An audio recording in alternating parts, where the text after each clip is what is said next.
Today I'm going to explain how the end of My Hero Academia, and indeed the future of Quirk society, is not all going to be as happy and cheerful as we're all assuming. Now, there are several converging storylines, including the Overhaul arc, the Remedial Course, and the War arc that just began in the manga. They all kind of come together into a threat that the heroes can't defeat by traditional means. And by traditional means, I mean a Detroit Smash. Sorry, Deku. It's super important that you guys watch this video the whole way, as I'm going to explain how all the different plot threads intertwine, and then at the end I'll tell you the likely way that My Hero Academia has to end. And I'm so positive that this is it, because for this not to be the end, it would leave one glaring problem in the series unsolved. However, before we begin, I'm super excited to announce that we finally have our first ever legit merchandise. I've worked with two brilliant artists over the last month to bring these pieces to life. Both the artists and I have a lot more ideas planned if this goes well, so if you want to support me, them, or the channel, then consider getting something for yourself or a friend. But without further ado, let's get into the video. So in episode 14 of season 4, we were introduced to the concept of the Quirk singularity. Now, this is a theory that with each passing generation, different Quirk users mix together and have children, and those children are born with hybrid Quirks that are even stronger than either of their individual parents. Now, this process continues to repeat over and over until there will eventually come a time where human beings are no longer able to control or even tolerate the power that's held inside them. Now, this concept of Quirks going stronger has been demonstrated many times throughout the series, with Todoroki and Bakugo being the perfect fusion of both their parents' Quirks. But this new generation of Quirk users are the clearest examples yet. Remember guys, the first known Quirk user was a baby who just radiated light.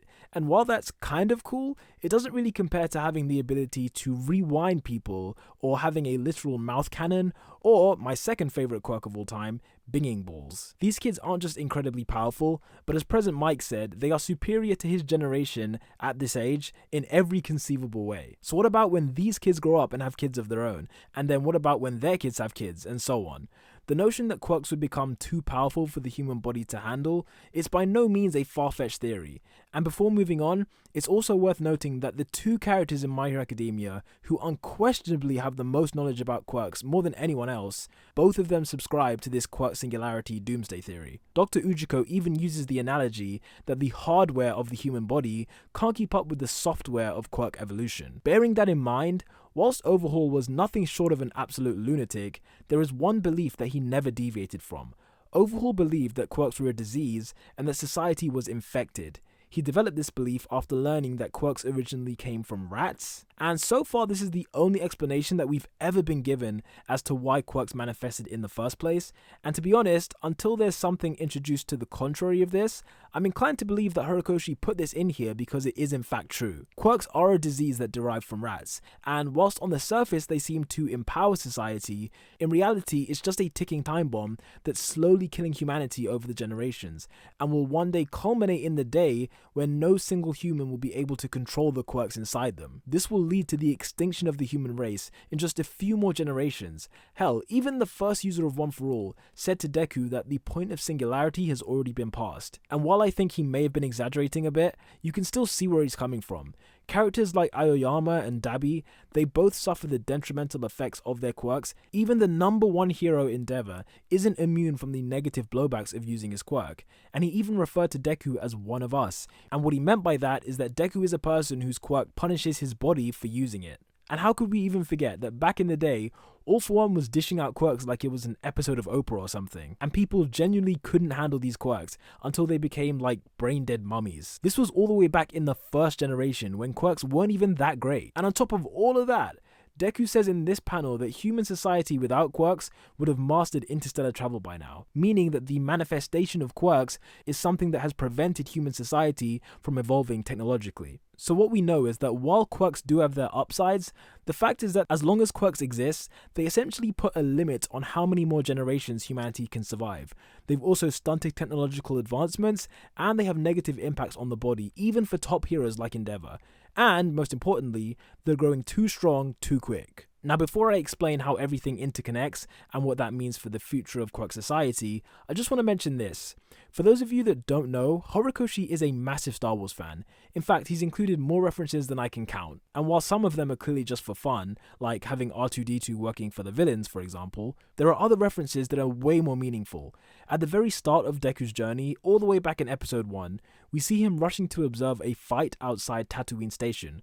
This is a very obvious parallel to Luke Skywalker, who is the protagonist of Star Wars and who began his journey as well on Tatooine. Although in his case, Tatooine was a planet and not a train station. But I know what you're thinking. How does this tie into the Quirk singularity or the war for that matter? Well, for starters, we know that in the war, the villains will vastly overpower the heroes, with an army of 100,000 Liberation soldiers, an awakened Shigaraki, Nomus of all shapes and sizes, and twice on their side who can manipulate and multiply all the Nomus single-handedly. I'm sorry guys, but there's not one pro hero out there, not even Wash, who is capable of stopping all of that. So when the villains win this war, and believe me, they will win, what would be the easiest way to consolidate their power? In Star Wars, the Emperor used an army of clones to consolidate his power by getting them to simultaneously kill most of the Jedi across the galaxy, with these clones being manufactured on the planet Kamino. In My Hero Academia, the town of Kamino is where All For One and Dr. Ujiko were manufacturing dozens of Nomu. This parallel is very obvious and clearly intentional, and the logical follow-up is that when Shigaraki becomes the Emperor equivalent, the Nomu will be used as a method to eliminate the remaining heroes. The problem for the villains is that the heroes who could survive that initial onslaught will definitely not be easy to kill. So what if the villains use this quirk evolution through the generations? What if they manipulated that to their advantage? We've seen that Dr. Ujiko has no problem using kids for his experiments. We know from the Ultra Analysis book that he has connections to several elementary schools across Japan, and it's heavily implied that he turned his own grandson into a Nomu. So to me, it's only logical that once the villains take over, Dr. Ujiko can use his knowledge of the quirk singularity to get Shigaraki to start conscripting powerful children and either turn them into Nomus or use All For One to harvest their quirks from them. Or alternatively, he can brainwash them to fight for the Paranormal Liberation Front, which wouldn't be too dissimilar from how the First Order in Star Wars kidnapped children across the galaxy and then brainwash them to fight for evil. In this way, Shigaraki would have the next generation of powerful quirks at his disposal and could use it in any one of the ways I just mentioned. And this is what leads me to my theory on how My Hero Academia will eventually end.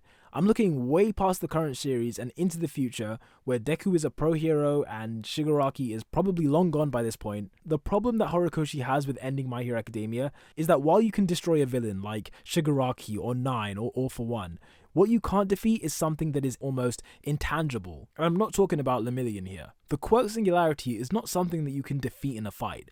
As long as quirks exist, there will always come a time where they've mixed too much up until a point where they can't be sustained by the human body. Even if you could somehow magically reset everyone's quirk back to the power level of the first generation where they were easier to handle, all you would have done is delay the inevitable. On that basis, my theory is that the end of My Hero Academia will result in a mostly quirkless society, in which the quirk-destroying drugs that Overhaul manufactured are in fact replicated on a worldwide scale.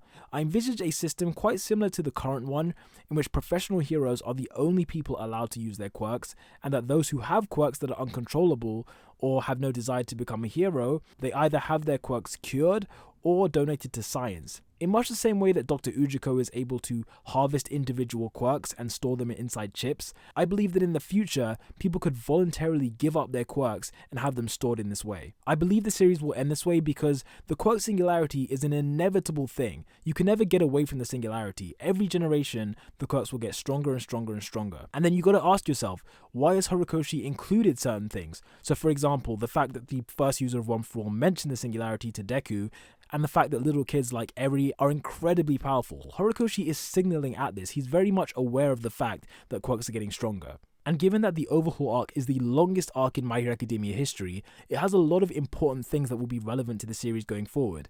Now, I've always said that Eri is one of those things, but another one is the quirk destroying bullets. Given that these bullets completely destroy your quirk factor, it would probably mean that if people were given these bullets, society would eventually revert back to regular society like it is in the real world. As if your quirk factor is gone, there's no quirk to be passed on. If this was to pan out, it would still mean that Deku would become the greatest hero like he told us, because on the face of it, it doesn't really change too much. I mean, in the current series, most normal people who are not heroes are not allowed to use their quirks anyway, so all you're doing is making sure that those people, instead of just not using their quirks, they don't have quirks at all. And this isn't done to punish them, but rather it's done to protect them, and indeed protect the rest of society. It's even possible that at some point children could just be given these drugs at birth so that their quirk never manifests. But you never know, maybe people might even be begging to have their quirks taken away. I'm sure characters like Eri would at least appreciate the option for that to happen. But yeah guys, that was my theory. My Hero Academia will end with society returning to a quirkless state. Or at the very least a mostly quirkless state in which only the heroes are allowed to possess quirks. Let me know what you guys think. Is a return to quirkless society necessary for the survival of humanity? In my opinion, it probably is. The only way you can really overcome it is if the hardware of people evolves to keep up with the software of quirks. The only person who's really made that happen is Dr. Ujiko, and we all know he's evil as hell. So until a good scientist can come up with a way to genetically modify the body of future generations to handle their powerful quirks, bearing in mind that this is a planet full of billions of people, I don't think it's gonna happen. But who knows, maybe I'm wrong. Let me know what you guys think. How can the heroes realistically deal with the quirk singularity? We know that Deku's mom was like the 4th generation of quirk users, so I'm guessing that kids like Eri would be the 6th or 7th generation. So by the 11th or 12th generation, like how are those kids meant to survive? Let me know your thoughts, and thank you for watching. And be sure to check out the merchandise below this video. Peace out.